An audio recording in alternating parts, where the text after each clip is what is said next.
Hello people, welcome back to Beauty Jam. Today we're going to be doing a part 2 of Get to Know Me. I've picked 15 more questions.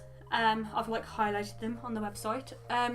So yeah, we're going to get on with this. There's 15 this time. 25 was just a little too much last time. There was a lot. So I just picked 15 this time. Hopefully that's okay. But this is just number 2. If you haven't checked out number 1, then I suggest you check that one out. First, and let's go. So, question number 1. What do you call your grandparents? My grandparents are called Nan and Grandad. I know some people call them Grandpa, Grandma, Mama, Papa, what else? You know, grandmother, grandfather. Like, we don't have those. We just call them Nan and Grandad. It's always just been Nan and Grandad. So, I don't know. I've asked my nan this before. I says, do you like being called Nan or would you like to be called Grandma? And she said it's always been Nan. So just, I don't know. She didn't say whether she liked it or not. But I just think it's a case of it's always been that way. So let's just keep it that way. Do you know what I mean? So that's how it's always been. And all of my cousins call Nan and Grandad Nan and Grandad. Like, none of us call them anything different. We've always just called them Nan and Grandad. So yeah, that's how yeah, so there you go. Question number 2. Oh yeah, question number 2. What are your fears? I know I covered some last time, like toilets and stuff, and I went into a little bit of story, but there's actually more. Obviously I'm scared of things, you know. I'm also scared of needles and of blood. This is weird, right? Because I don't know where the needles thing comes from. I think it's just because they hurt, you know. But I think mine also stems from when I was at school.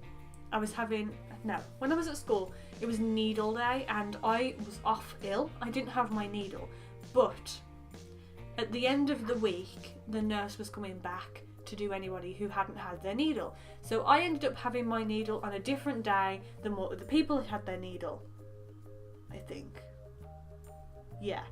And there was me, and there was also this other girl in my year who was my friend. We were friends, we were classmates. So there was another girl in my class who also had to have hers done, which I was thankful because I wasn't the only one. So I had my needle first because my name came first, I think. So I had my needle first and everything was fine. Obviously nobody likes having them, you know. Everything was fine. I was holding a bit of tissue. I don't know whether I've told this story before. But anyway, my friend was going to have her needle done at the same time. We were the only two in the library with the nurse and the librarian. And yeah, and she wouldn't have her needle. She had a pretty bad experience the first time, so she wouldn't have it. So the nurse called me over and asked me to be like moral support. So I was like, okay. So I was sitting there just like, you know, it's just a little scratch, it'll be over before you know it, and blah blah blah. And yeah, and then I ended up fainting on her needle. Her needle I ended up fainting on. And I think ever since then I've had this thing about needles. Because I fainted on one, I kind of feel, I don't know, it's just the anxiety of, am I going to faint again? And blah blah blah. And you know what? Fainting itself is nothing. I didn't even know that I was out. The next thing I knew, I was just on the floor with my legs in the air, like, what is going on? But, you know, fainting itself doesn't hurt, nothing. I don't even flipping know. But I just think there's this, like, thing now where it's like, am I going to faint? I don't know. But blood has always been a thing. I can't watch hospital programs or anything like that. I've always had jelly legs, as I like to call it, because your legs just go like jelly. I don't know whether you've ever experienced that, but whenever there's blood around, my legs just go like jelly, and I can't. I feel queasy and I just can't. I can't watch hospital programs. I can't even look at anything like that. It's not a fear, but it's just a weird thing that I've got. And so when it comes to blood tests, I'm like flipping through the roof because it's a needle and flipping blood. But the odd thing is, if I was watching like a murder program, right, or in a game, let's say, like blood there, I'm fine with. It's just like in medical situations where I'm like, no. So it's really weird. But I've got this thing about needles and blood, so yeah, I'm gonna add them to the fear list. Yeah. Question number 3. What is your favourite colour? Now, over the years, I've gone through a range of favourite colours. When I was younger, it was purple. Then I used to like pink a lot, but then it was back to purple again, like a royal purple, you know. And then I kind of went on to red, and then I went on to gold and things like that. And then it was back to purple again. Like, it's always been kind of purple, to be honest. But in recent years, it's been rose gold. Rose gold has just overtook everything in my life. My laptop's rose gold, my phone is rose gold, my iPad's rose gold, everything is flipping rose gold with me. And anytime I see rose gold in the shop, like, I flipping want it. So I'm gonna have to say rose gold now. 100% rose gold. What is your favourite physical activity? Question number 4. Well, this is obvious. My favourite physical activity is eating, because I don't do physical activity. Like, when are people going to understand this? I don't do physical activity. I do work, I do my work, and that's all I do. Like, I don't do anything else. I should do, I used to, but I don't anymore, which explains this. But, yeah, I love eating. That's my favourite physical activity. Or sleeping. That's another favourite physical activity. Very good. Number 5, favourite time of day. Again, this should be obvious. It's a draw between lunchtime and bedtime. Like, I can't pick between those two. Lunchtime is great because I get to have my lunch, but bedtime's also great because I get to go to bed. So, you know, it's a draw really between those two, but lunchtime or bedtime, 100%. Number 6. These are real questions, by the way, guys. Are you more inclined to build your own empire or unleash the potential in others? This is a real question. Okay, let's get into this. Right.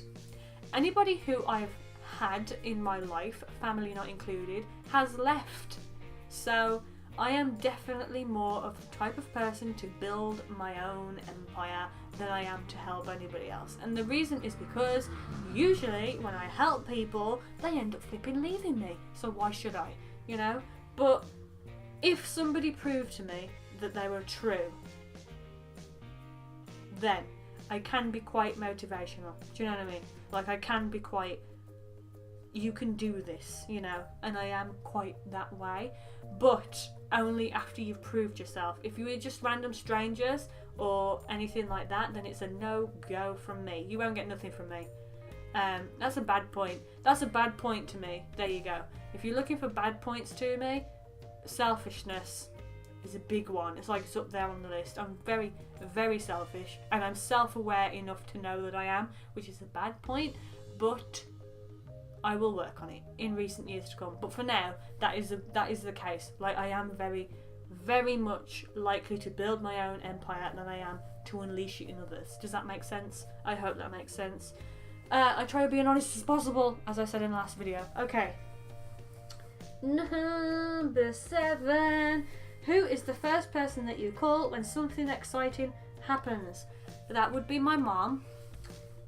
Number 8. Who is the first person to call when something bad happens? That would be my mom. Number 10. Who would you tell first if you found a dead body in the garden? Again, this are real questions, and that would also be my mom. Number 11. Do you remember dreams? Right, here's the thing. Yes and no. No, I don't remember dreams. Reason is, when I wake up in the morning and I go about my daily business, they are gone. And I might think I had a weird dream last night, but then it's gone. But in recent years, I've actually kept a dream diary. Now, what a dream diary is when you wake up and you still remember your dream, you write it down. I do not write it in a book because my handwriting at 3 in the morning is absolutely dreadful. So I put it in the notes on my phone, and then in the morning, I put it in the notebook. The reason that I do this is because I like to see what dreams mean and find out more about myself.